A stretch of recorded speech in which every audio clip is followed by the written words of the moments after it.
बिस्मिल्लाहिर्रहमानिर्रहीम। अस्सलाम वालेकुम स्टूडेंट्स। अच्छा, आज हम लोग डिस्कस कर रहे हैं उसको 10.8 को। अच्छा, 10.8 में मैंने आपको बताया था कि उसमें डिफरेंट कैटेगरीज़ के क्वेश्चन हैं। मतलब कि उसमें पहले कुछ क्वेश्चन पहले दिन जो करवाए थे वो सारे एक जैसे थे, फिर जो नेक्स्ट डे करवाए वो सारे एक जैसे थे। अब ना तकरीबन 2 या 3 क्वेश्चन ऑलमोस्ट मुझे लगता रहते हैं, 3 या 4, मतलब इतने के हैं, 3 या 4 क्वेश्चन। वो 3 या 4 क्वेश्चन जो हैं वो जैसे मैं आज वाला ये क्वेश्चन करवाऊंगा तो सेम वैसे ही वो क्वेश्चन भी होंगे। और ये वाले क्वेश्चन जो अब मैं जिसके बारे में आज हम लोग डिस्कस करेंगे, ये क्वेश्चन थोड़ा सा लेंथी है और पेपर में इसके आने के चांस भी इतने ज़्यादा नहीं होते, ठीक है। और जो ज़्यादा 10.8 में आने के चांस है, जैसे कल मैंने करवाए थे वो 3 क्वेश्चनों वाले, जैसे 3 क्वेश्चनों वाला एक छोटा सा क्वेश्चन था, या 10.8 के पहले कुछ क्वेश्चन थे, ये बड़े इंपॉर्टेंट है। अच्छा, आज हम डिस्कस करते हैं कि जो एक कैटेगरी रहती है 10.8 में, उस कैटेगरी के एक क्वेश्चन मैं करवा देता हूँ, उसकी कैटेगरी के बाकी 3 क्वेश्चन आपने खुद ही डिस्कस कर लेने, ठीक है। अच्छा जी, ये मैं डिस्कस करने लगा जी क्वेश्चन नंबर 6। सबसे पहले तो मैं इसका डिफरेंस बताऊंगा कि इसका और पिछले क्वेश्चंस का और बाकी सब का डिफरेंस क्या है, ठीक है।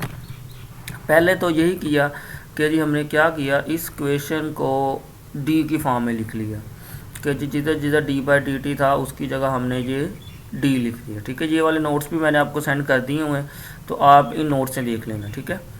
अच्छा, सबसे पहले नोटेशनों को इधर तक तो सारा काम सेम है, मतलब हमने क्या किया, डी बाई डी टी की जगह कैपिटल डी पुट कर दिया। अब इधर हमने क्या करना होता है, इधर हमने ये करना होता है कि कोई भी एक कांस्टेंट के बराबर करके कोफिशिएंट वेरिएबल के उनको काट देना होता है।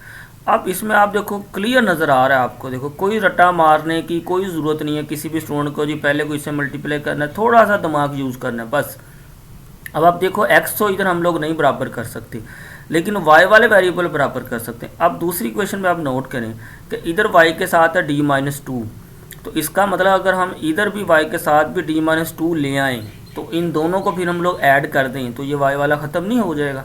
तो यही काम उसने किया, देखे कि ये ऑपरेटिंग 1 और बोथ बाई d-2 करके इन दोनों को ऐड कर दिया। ऐड करने के बाद ये स्टेप आपने, अब ये आसान ही है, इसको आपने खुद ही कर लेना। अच्छा, ऐड करने के बाद हमारे पास ये इक्वेशन आ चुकी है, ठीक है जी। अब ये इक्वेशन आने के बाद अब आप नोट करें कि जो राइट हैंड साइड पे है, पिछले जितने भी क्वेश्चन किए थे उधर ये जो राइट हैंड साइड थी हमारी, आपने नोट किया होगा कि इस राइट हैंड साइड पे हमारे पास आंसर 0 बचता था। और अगर राइट हैंड साइड पे आंसर 0 बचे तो इसको हम लोग कहते हैं कि ये होमोजीनियस इक्वेशन है, ठीक है।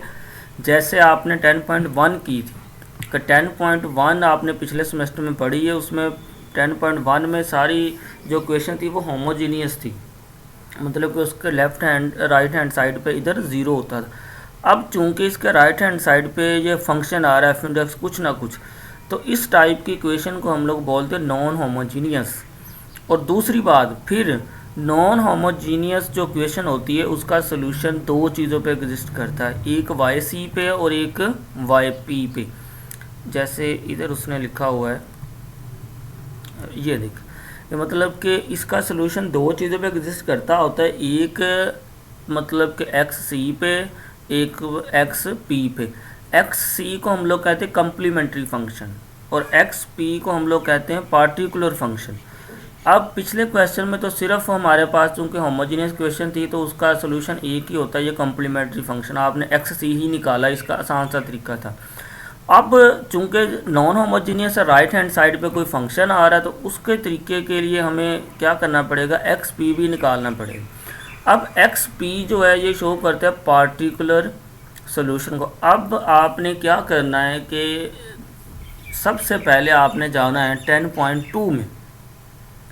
10.2 में जाके पिछले सेमेस्टर में आप ये पढ़ चुके हो कि 10.2 में आपने पढ़ा था कि एक्स पी जो पार्टिकल इंटीग्रल या सोल्यूशन निकालते हैं उसके लिए निकालने के डिफरेंट वेज होते हैं, ठीक है। कि जैसे कोई हमारे पास इक्वेशन बने हम उसको वैसे ही एक्स पी उसका पार्टिकुलर इंटीग्रल निकाल लेते हैं, ठीक है। तो अब इसका मैं बताता हूँ कि इसमें हम लोग क्या करेंगे। देखें, इधर तक तो हमारी ये इक्वेशन बन चुकी। अब कम्प्लीमेंट्री फंक्शन के लिए आपने वही करना है कि जी इसको बराबर रख देना ज़ीरो के, बराबर ज़ीरो के रख के ये आपके पास कैरेक्टरिस्टिक इक्वेशन आ गई। इसको आपने सोल्व किया, सोल्व करने के बाद आपके पास आंसर आ गया जी ये 2 + 2 अयोटा। अब आपको पता है कि ये 10.1 में आपने पढ़ा था कि जी अगर अयोटा आ जाए तो उसके रूट्स को हम कैसे लिखते हैं। उसको रूट्स को लिखने का तरीका ये होता है कि C1 cos मतलब कि C1 cos x + C2 cos x। अब इधर जो चीज़ होगी ना वो इधर एंगल होता है, क्योंकि अब इधर 2 2 आ रहा है तो इधर आपने एंगल में भी 2 2 लिख देना है, ठीक है। और e की पावर 2t मतलब कि जो इधर आपका आएगा वो आपने इधर लिख देना होता है 2t। और ये भी 10.1 में ये 3 केस थे 10.1 में कि अगर सेम इधर सोल्यूशन आ जाते हैं 2 2 उनको कैसे लिखते हैं, अगर डिफरेंट आ जाते हैं उनको कैसे लिखते हैं, अगर कम्प्लेक्स नंबर आ जाते हैं उनको कैसे लिखते हैं। ये कम्प्लीमेंट्री फंक्शन के लिए जिसको ना कोई क्लियर हो चीज़ वो 10.1 देख सकता है, ठीक है।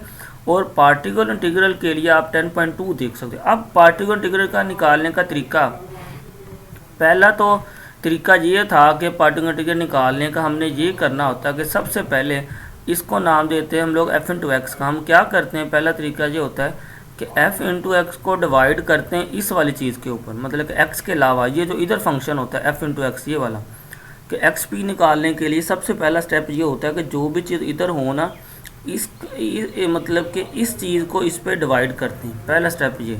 तो पहला स्टेप हमने यही किया, देखें कि जी इस चीज़ को इस पर डिवाइड कर दिया, ये जो f/x था उसको उधर वाली ये इक्वेशन पे डिवाइड कर दिया। अब आप नोट करें, देखें इधर आ गया e की पावर 2t, इधर आ गया t। अब आपने क्या करना है, 10.2 में आपने रूल पढ़े थे, इधर असल में मैं लगा रहा हूँ शिफ्टिंग रूल।